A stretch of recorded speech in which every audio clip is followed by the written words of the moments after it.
কাকু এই দেখো আমি একটা গাড়ি কিনেছি, তুমি তো আর কিনতে পারলে না। তাই নাকি? কবে কিনলে? আজকে। আমি তো আর কিনতে পারলাম না, আর বয়সে হলো, আর কিনেই বা কি করবো বলো? কত টাকা নিলে? 15 লাখ। 5 লাখ? 15 লাখ। না, 15 লাখ? কাকু না না, আমি অত টাকা দিয়ে কিনতে পারবো না। আমার কেনার ইচ্ছাও নাই।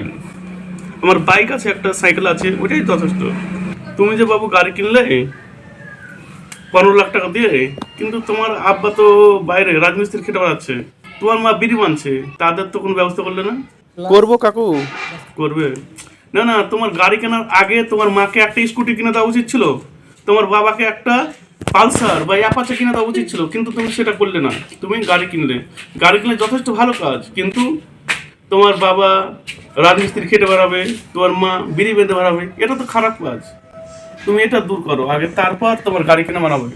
নইলে কেমন একটা বেখাপ্পা লাগছে। আর গাড়ি কিনলে যে তুমি একদম হাই লেভেল হয়ে গেলে, তুমি লোককে অহংকার করবে, এটা ঠিক না। তোমার গাড়ি কেনার ইচ্ছা আছে এবং দরকার ছিল, কিনেছো। আর তুমি গাড়ি কিনেছো বলে তুমি আকাশকে হাতে পেয়ে নিয়েছো, তুমি যাকে তাকে অহংকার দেখাবে, এটা ঠিক না।